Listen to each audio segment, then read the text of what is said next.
Imagine a world where everybody is connected. Imagine a world where somebody in Japan can do a transaction with somebody in the United States without high banking fees. Imagine a world no longer ruled by greedy corporate banks. There's going to come a time when we think of central banks in the same way we think about calling an operator to talk to a friend on the phone. This weird, annoying entity that came between us and the things we actually wanted. You aren't going to drown in fees anymore. You aren't going to borrow money from a bank. You aren't going to fight a half a dozen middlemen.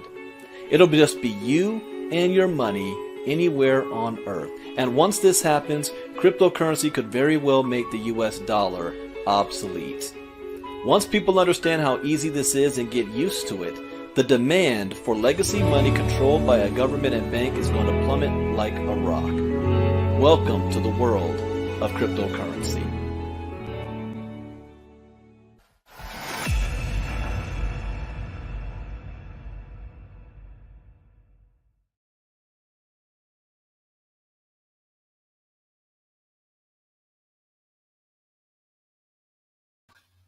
All right. Good morning, everybody. Welcome to Early Morning Crypto Talk. This is Bitcoin Brandon from Los Angeles, California. This is our Saturday. Normally, we have our ILCA, Ivy League Crypto Academy, Crypto Talk, Monday through Friday, just for the inner circle.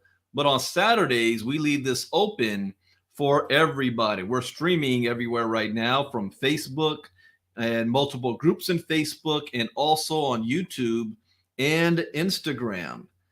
So we are doing something special this morning, that not just crypto talk. We're also going to be interviewing a brand influencer in the network marketing and direct selling space. She's going to be joining us in just a moment, Miss Tracey Walker. So I'm excited about that. So before we go ahead and get things kicked off here, we want to a couple of quick announcements. Number one, our 5-day challenge begins on Monday. 5-day challenge begins on Monday. Number two, we have our, I'm doing a special live talk tonight. And this is normally will be called a late night crypto talk, but we actually have major announcement for the ILCA community tonight. That's going to be at 8 p.m. Eastern, 5 p.m. Pacific tonight. I can't let out the cat out of the bag yet, but I was told that things are ready. So we're going to be having a major announcement tonight at 8 p.m. Eastern, 5 p.m. Pacific. So let's go ahead and take a quick look at the crypto world and what's going on, especially. Oh, wait. I got to recognize some of you guys that are coming on in here. So go ahead and type your name in the chat box where you're listening in from. As a disclaimer, I am not a licensed financial advisor to be giving financial advice. I read the news, give my opinion, share suggestion, and it is up to you to make an informed, intelligent decision on which direction you are moving into. So I see so far and you guys know, since this is streaming everywhere, I'm using StreamYard. If you're on Facebook and you want to chat, make sure you click on the StreamYard button so that when you make a comment, your name shows up for me. Because if you don't, you're just going to show up as Facebook user. I'm not going to know who you are. I see Van Hairston from New Jersey, Marnita Casa from Colorado, Dagmar, Lake Arrowhead, Doreen from Anguilla, Jeffrey Roy Frazier from Washington State, Fallon Aguilar, good morning. James Hendricks, Melanie Davis from Chicago, Tony Pinkston from Philly, Diane Nelson, San Diego, Margaretta from Michigan, LaRose John from Upper Shy, Pennsylvania. I don't think I've ever heard of that one before. I see a Facebook user from Pennsylvania, James Flint from Nebraska, Paulette Putz, good morning, Eldridge from Columbia. What's going on, Eldridge? You grew up with Byron Nelson? Yeah, Byron Nelson will be our first guest speaker, our panelist on Monday on the 5-day challenge opening night. Let's see, Facebook user from Temecula. Good morning. Look, John Upper Chichester. That's in Pennsylvania, huh? I'm not familiar with that area. Welcome, welcome, welcome. So before we get into the interview, let's take a quick look at what's going on in the market, especially since the stock market had a big drop last night, if you guys were paying attention. So let's take a quick look at what's going on the crypto space, how the crypto responded to that. So we see 1.1% drop in the last 24 hours. We're at $1.9 trillion industry. Bitcoin dominance has also fell. It was at 38.8. It's now at 38.7. Ethereum dropped from 18.4 to 18.3. Bitcoin down 0.5%. Ethereum down 0.5%. BNB almost down 1%. Ripple's down almost 1%. Solana, though, is up 1.2%. Luna's down 3.5%. Cardano's down 0.5%. Avalanche down 0.6%. Dogecoin's down 0.6%. Shiba Inu is up 1%. You guys saw the article from yesterday. Well, those of you in the inner circle, that Elon Musk and Vitalik Buterin might be the potential creators or founders or people behind Shiba Inu. Found that was interesting. Near Protocol is up 3.2%. Best performance in the last 24 hours. ApeCoin, 20.3%. CRV is up 15.4%. ApeCoin is up 37 on the week. In fact, I need to look at the week because the last time you guys have seen Crypto Talk was a week ago. The inner circle sees this every day. CRV is up 21.1% the last 7 days. Let's go best in the last 7 days. ApeCoin, Steppen. You guys like to getting paid to walk and exercise. That's what Steppen's all about, 37.4. And I just walked 5 miles yesterday. I got to make sure I look good for Dallas in the next couple of weeks. So get paid to exercise. CRV is up 21.1%. Monero, 15. PancakeSwap, 14.8. Luna, 13.6. Bonded Luna, look at that. Didn't we just call this earlier this week? Didn't we just talk about this? How many of you actually took action? Well, the inner circle heard about this. You would have made 13% on your money. Hey, James, there's another one. You were asking about that. We called this one, I don't know, what was it, Tuesday or Wednesday? It's up 13% now, 24 last week. Tron is up 9.8. Synthetics and Network Token 8.3. Zcash 5.7. Worst performers since last Saturday. Waves down 14%. Helium down 11%. Osmosis down 10. Maker down 9. Convex Finance down 9. Ripple's down 9. So these didn't have a pretty good week. But we got to keep watching this, especially what's going on with the stock market. Crypto on a short term always reacts to the stock market, but it recovers faster than the stock market does. So that's done with that. Good morning, Sasha Brown from Philadelphia, Janelle from Colorado. And let me stop sharing screen. And again, for those of you that's just coming on, I said a couple of announcements. Our 5-day challenge begins on Monday. Opening our panelists, we have a special guest, which will be Mr. Byron Nelson, one of my oldest and most influential mentors, will be up on Monday night. And then tonight, the Ivy League Crypto Academy, we have a major announcement tonight, 8 p.m. Eastern, 5 p.m. Pacific. So let's go on to what our special is today. We have a special guest. You guys know that every now and then I interview people from the community. Even I interviewed my mom about a month ago. You guys hear me say, I like to teach and explain in ways that my mom can understand. So you guys got to hear from my mom. You got to hear from my CMO, Chief Marketing Officer as well. And I just came back from Miami, the Bitcoin 2020 event. So we're going to have a lot of guest speakers from that, including, where's that card? Mr. Sean Blackwell. Here it is.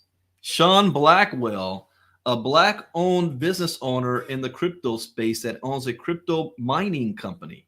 So we're going to be interviewing Sean as well. And I'm really excited about the project he and his brother have going. But today we have a special guest. And this is a woman that I have known now for more than 12 years. I don't even think if she remembers this, but I first met her through Cedric Harris, through a system called MLSP, My Lead System Pro. And she was a superstar then and has remained a superstar all the way till today. And everything that she's been doing, she's had tremendous success from even from Empower Network and beyond.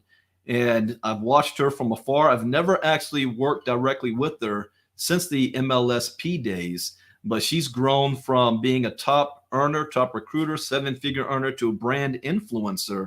And now she just got back from Bogota, Colombia, which we'll be talking about, representing a brand influencer for a new technology company that's coming to the United States. So I want to ask her about that. But I always find it intriguing and interesting when we have leaders from the direct selling networking space that are now moving into the technology space, especially with crypto, blockchain technology, and the financial sector, because that's what I did. And I know why I did it. And I'm always curious to learn the reasons why others are just now making that decision or have already made that decision. So without further ado, I want to bring up our brand influencer, superstar, Miss Tracey Walker. Tracey, can you hear me? I do, Brandon. How are you this morning? I'm doing fantastic. Well, first, welcome back from Colombia. I saw a couple of your videos. You were having fun down there and doing some big things. And so, first, thank you for accepting my invitation to come on and speak to the community about what's going on in your life and what your new project and what you're heading into in the future. But before we get into that, I want people to know who you are, where you come from, and how you got this far. So please share with everybody a little bit about your background. Who is Tracey Walker? Oh my goodness, Brandon, thank you so much. First, let me just say I do appreciate the invitation as well, to be in a conversation with you. And I'm always excited to talk about ways that we can help people to grow financially, right? Just in general. And so a little bit of background. I'm originally from Chicago, born and raised. I live in Atlanta now, though. I've been here for a long time, all right? But I went to college at Florida A&M University. I have a master's degree in business, and my whole entire goal with my collegiate experience was really to become a chief marketing officer for some sort of Fortune 500 company. And then when I got my first job and I was fully engaged, Brandon, I was like, okay, no, this is not going to work, right? I knew within my first year, okay? So the way that the Most High would have it, unfortunately, September the 11th took place, and the company that I worked for was an energy trading company. So ironically, at the very start of my career, I traded power, gas, coal, live, right? And I would buy power from one region of the country and sell it to another region of the country, and I would make our company money. The irony in that, right? That company went through a series of layoffs because it wasn't an energy sector, and I was laid off in January, February of 2002. And to be honest, since that time of 2002, Brandon, I have been able to, through the peaks and the valleys of life, of entrepreneurship, of relationships, of people, of everything, I've been able to maintain what I call my freedom papers, okay, my entrepreneurial lifestyle for the past 20 years, right? I've never had to go back to a job. Hasn't always been easy, but I did that. Now, I started a real estate investment company initially after the layoff, and I made millions of dollars in that. And I loved real estate, but then the crash started to take place around 2006. We kind of saw it coming. My own home that we built from the ground up went into foreclosure, had to file bankruptcy twice. Two of my three cars went into repossession. And so I was literally I had moved back to Chicago at that point. I was literally in the state of Illinois office with a Mercedes-Benz, a Gucci bag, and a 5-carat diamond ring. Like, hey, I need help, right? Putting food on my table, because I was selling off, materialistic things, but the things I had were the things I had, and it was a very humbling period of time in my life. And then I hated real estate, Brandon, right? I went from loving it to I hate this stupid stuff. And I really don't hate real estate. What I did not like at that time was I didn't like all the moving parts, right? The attorney, the seller, the buyer, the contractor, the closing, the title agent, the mortgage company, the this, the that, right? All of those people juggled my check, right? And if I had a closing and it was successful, nobody fumbled the ball, I could get paid, right? If somebody did something strange, I would not get my change. All right. And so I was like, I'm looking for a way where I could have a little bit more control of the process, right? I understand what it is, but at that time, I was very vulnerable to all that extra. So I found the home-based business industry in 2007, and I realized that I could actually share value with people in front of a room or, online or whatever. And if people saw the value, they would actually, purchase whatever the product or service was, and we could get residual income. That was the complete opposite of what I had done in real estate. In real estate, even though we did million dollar homes, we specialized in pre-foreclosure. So we did a lot of loss mitigation, and we created a lot of equity in luxury homes. It was still a flip, right? It was still a flip. And once the flip is done, even if I made $100,000, if I didn't have a close in the month previous, I was paying up things from last month, paying up things from this month. And then I needed that close in the next month because I didn't have the residual, right? Yeah. So the home-based business allowed me to experience that. I fell in love with that in 2008. I got online because I actually hated, it's like you find the nuances, right? So then I was like, I don't really like having to go to people's houses, right? I don't like it. I will, but it's not my cup of tea. There's got to be a way I could do this on the internet. So in 2008, 1 year into being a home-based business, I stumbled across a gentleman named Dagan Smith. And he became my very first mentor online. At that time, Dagan had to be maybe 25, 26. He had made millions of dollars in direct sales, but doing it from the internet, right? And I learned from him, and I grabbed a few nuggets. I became one of his students. And it was around 2009 that MLSP started, right? So I joined MLSP, and I took a lot of the things that I had learned from Dagan, and boom, after a little bit of time, I was able to become the #1 female earner in MLSP. I created my very first digital product thanks to MLSP. Shout out to Brian and Norb and those guys, right? But I literally created my first digital product, had my first $10,000 day because of the community of MLSP. Then I met Mr. David Wood inside of MLSP because at some point, him and Cedric were battling for that #1 spot there, right? And shout out to my brother Sid. And so then David started Empower Network. So he reached out. I saw the vision of what he was looking to do, as well as quite a few other people. And that was one of the best decisions I ever made, because in 2011, through those next 25, 26 months, I made my first $1 million in direct sales, right? All based on the internet, all online, using digital assets and things of that sort. And then the company shut down in 2017. So I was there a strong 6 years. Had an amazing lifestyle. I had my son in 2014. I wrote a book that was on Amazon, right? The Ultimate Team Building Formula. And when the company shut down, that was really, Brandon, my entry into the financial markets, right? Mm-hmm. So we're talking 2017. And my purpose, one thing that you said was, you like to find out why people get into it, right? Right. At that time, it had nothing to do with, I understand the financial markets from a trading or investing, and nothing to do with, oh my God, Bitcoin. It had everything to do with, I'm tired of now this direct sales, and I wanted a way to generate an income without having to speak to people, right? And I learned how to trade, Brandon, right? And I got pretty good. Then I created a course on that, right? And used my digital marketing skills on that, and loved teaching people how to trade. But then I found myself in a situation, because I think innately it's in me to do it, right? Mm-hmm. Next thing you know, I had an opportunity to be a part of a company, which is what I did. And the whole trading thing became one of my assets, one of my skill sets, I would say, one of my skill sets that I could always fall back on. And then I moved away from it for a couple of years, just maybe about 1.5 years. And then this year, I realigned with what I think is a better partnership overall for my brand and theirs.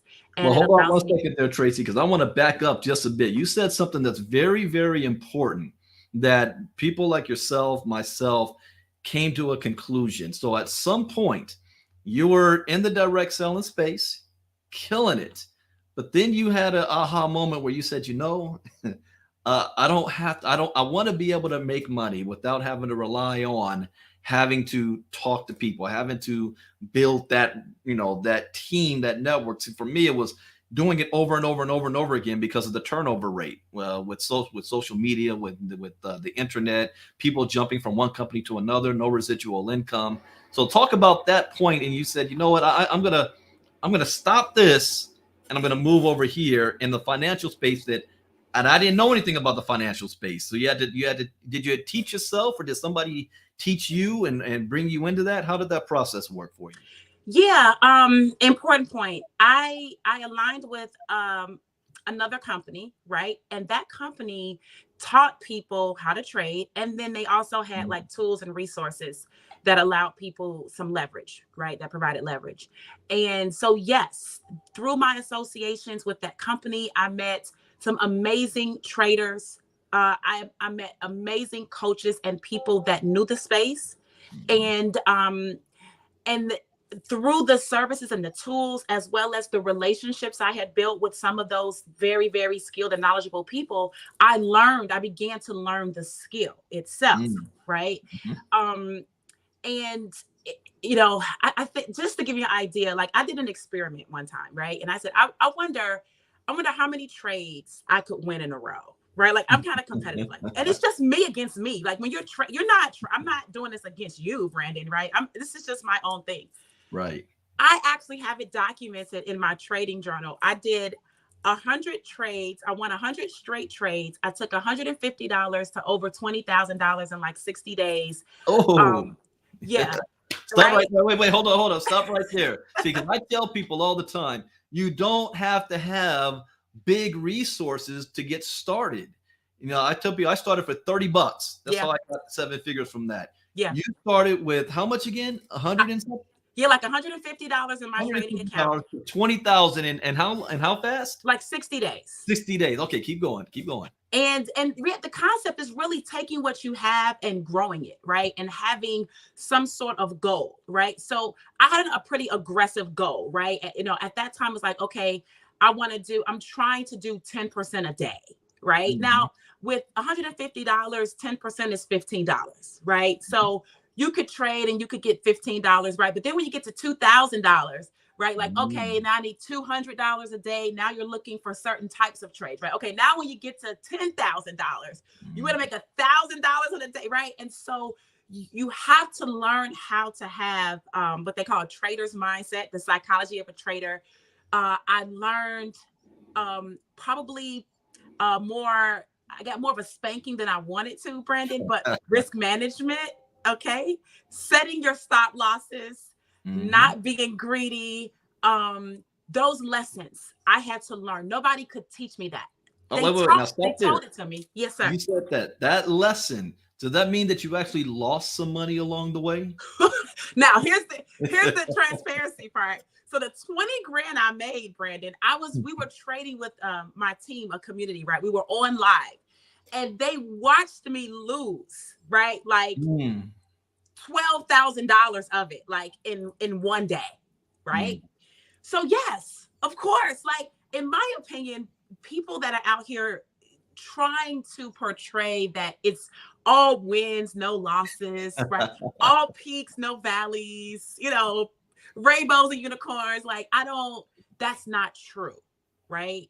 And you have to learn through the execution of what you're doing how to manage yourself and your money and your risk in such a way that does not hurt you. So the market is not doing anything, right? It's usually you that's doing something.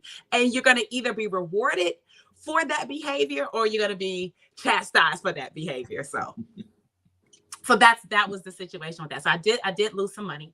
And then I missed direct sales, to be honest. Some people, it's not their thing, right? I get it.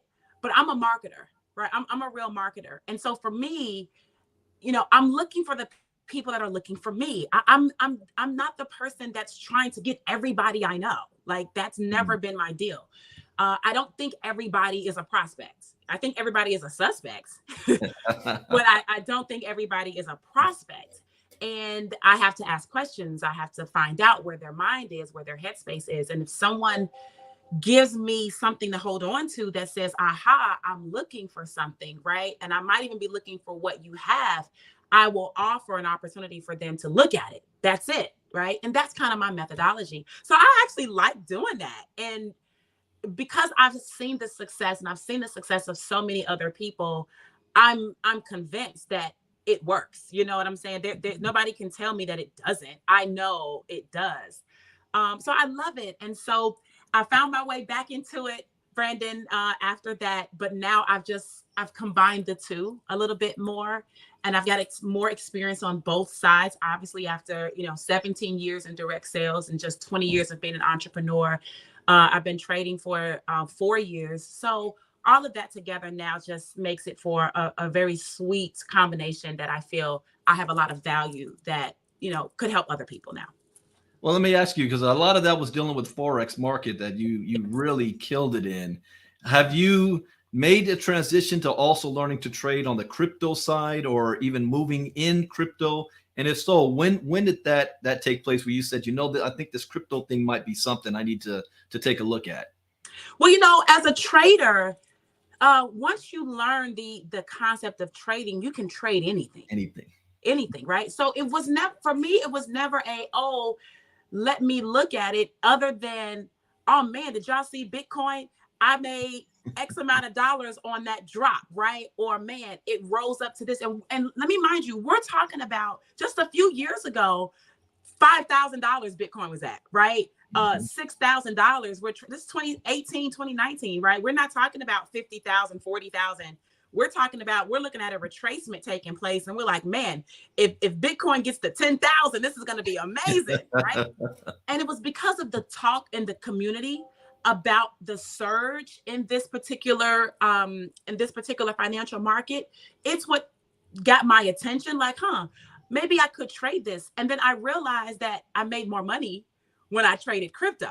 Right. Now, crypto is a lot more volatile than Forex. Forex is kind of like, so when you go to when you go to crypto, a lot of people don't want to go back to Forex because they feel like it's slow.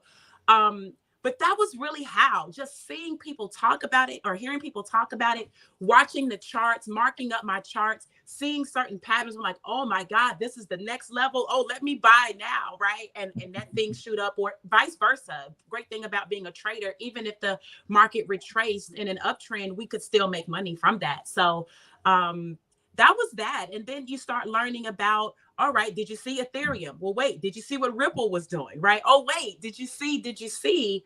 And now you're just trying to see if your broker lets you trade those different coins. And if they do, we are in, we are in with the same strategic approach of support, resistance, those types of things. So that was really it. It was nothing super like, oh my God, I'm so interested in Bitcoin. No, I saw that people were winning and I said, let me trade it. There you go. Now, you just got back from Bogota, Colombia, and you was telling me that you're a brand influencer for a company that has been around for a couple of years overseas. Yeah. Now they're coming to the United States. And one thing that I tell people that's looking at the crypto space, and sometimes they may seem they're overwhelmed. It looks so big, they don't know where to begin. And I say, first thing you want to figure out is your passion. Whatever you're passionate about, the blockchain industry is so big. Yeah. It's going to disrupt every single industry, that whatever your current passion is, you can put that into the crypto space and find a way to make money off of your passion.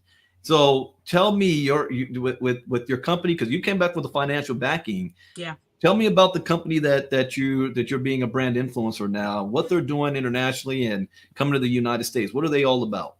Okay. My pleasure. Well, yes, it is true. I just got back from Bogota, Colombia. We had over 10,000 people at the Movie Star Arena. It was absolutely phenomenal, right? Everybody excited about,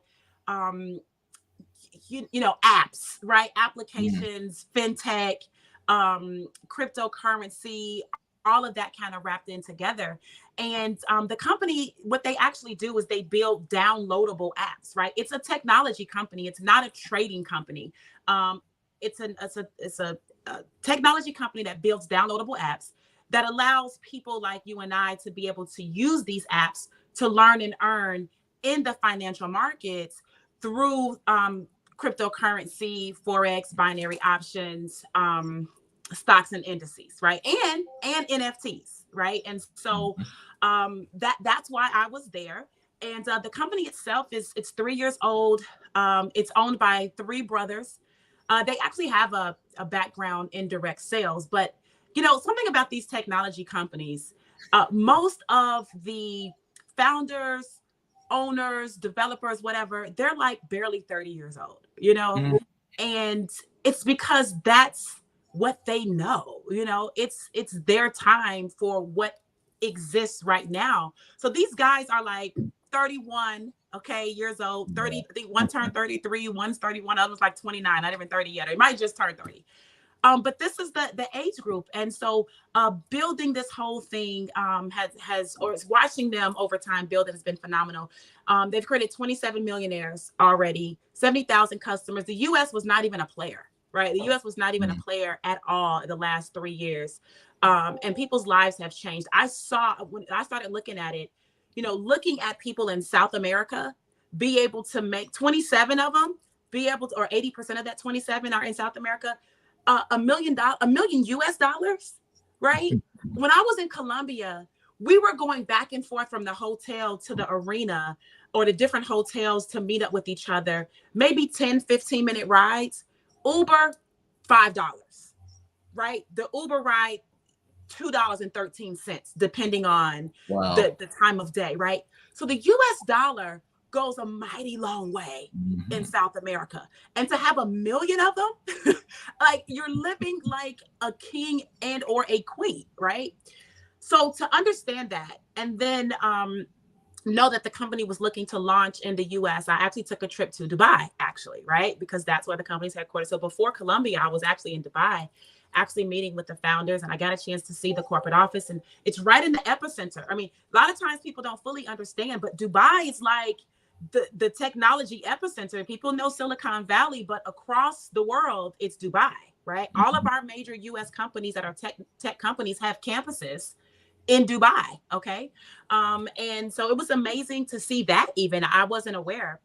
So I came back, had the vision, caught the vision from the founders and speaking with them.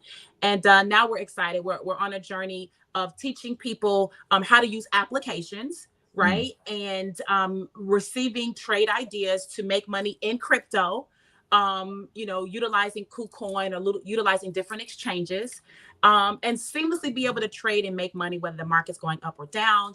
We've got the NFTs now where, that's a big deal. But the angle is not necessarily a JPEG. The angle is more or less a 3D avatar, right? Oh, okay. So yeah, we're having some fun getting ready in the pre-launch of that for the Neuroverse is what it's called.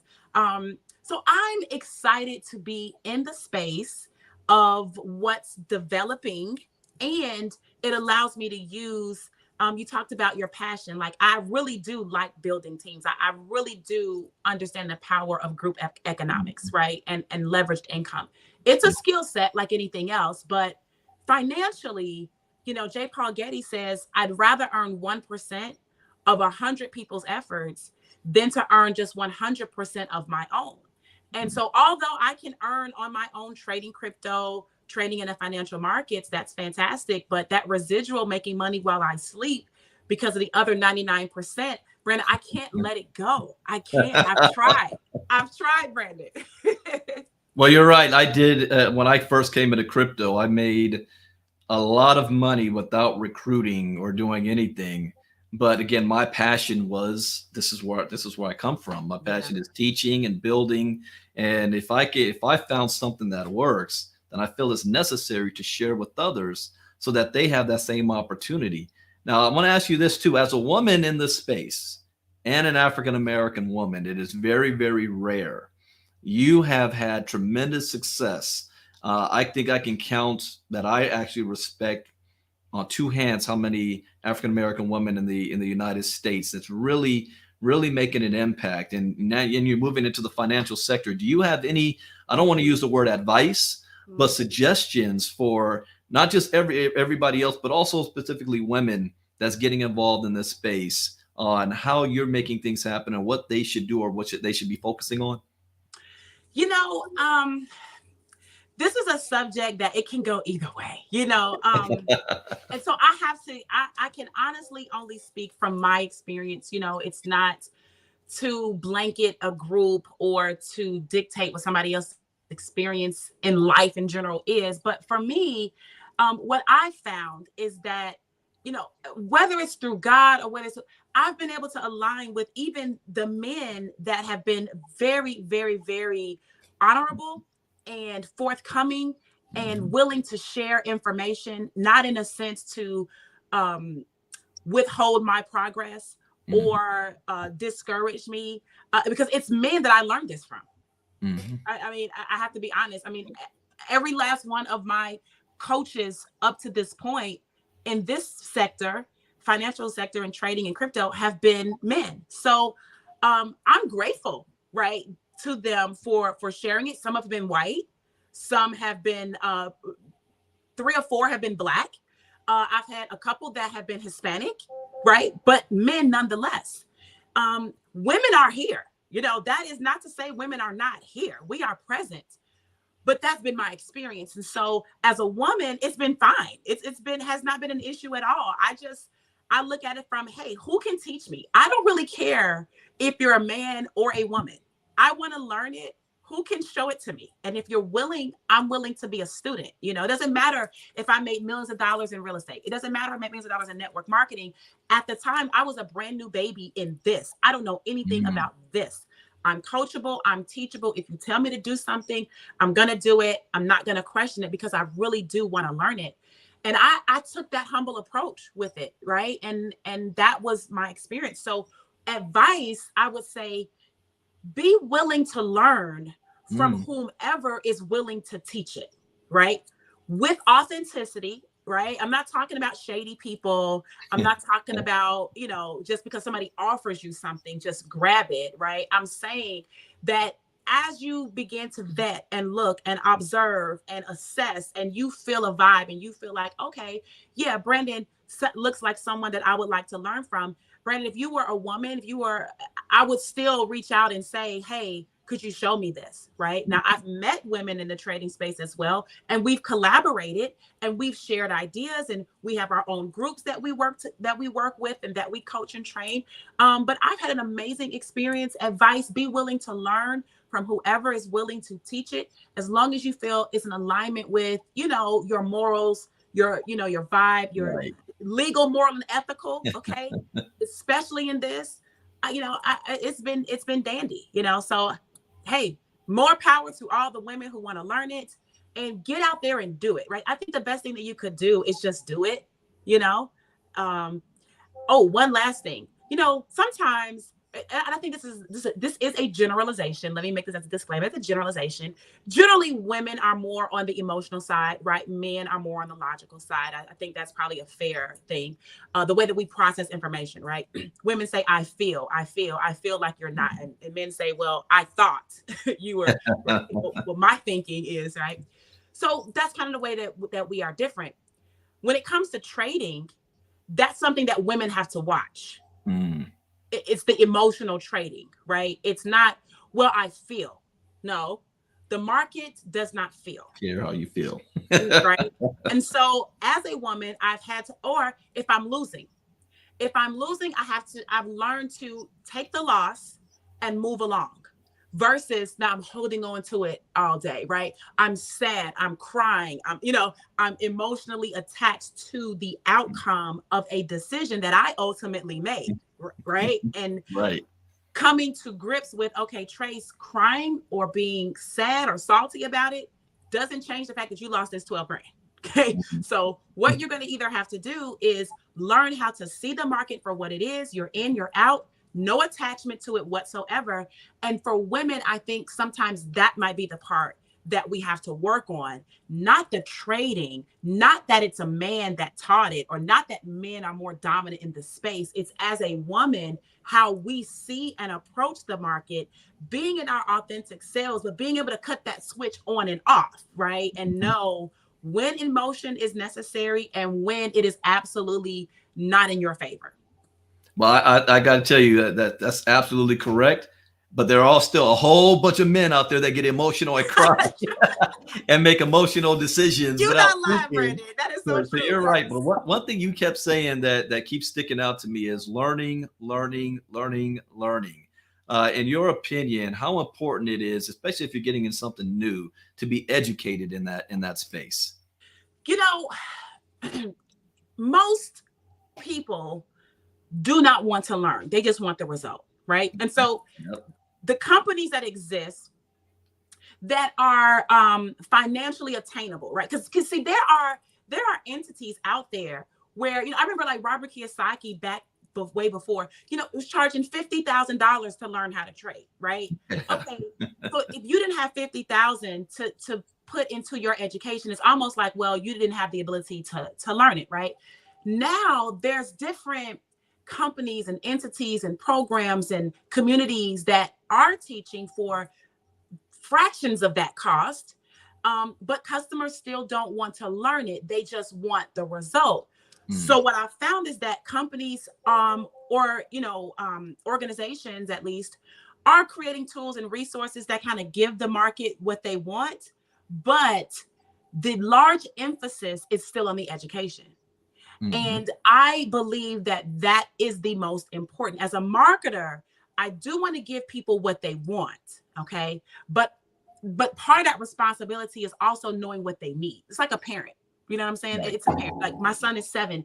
I don't mind giving him if he wants an icy, right? You want this, okay? But I also know what you need. Dinner time, though, right? You're gonna have to eat this, right?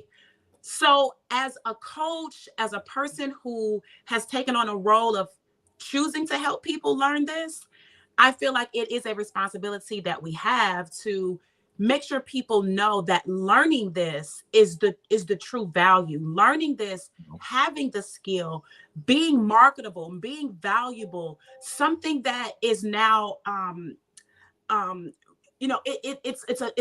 it's something that can be traded in the marketplace. And I'm talking about the financial market, I'm talking about the value that you bring.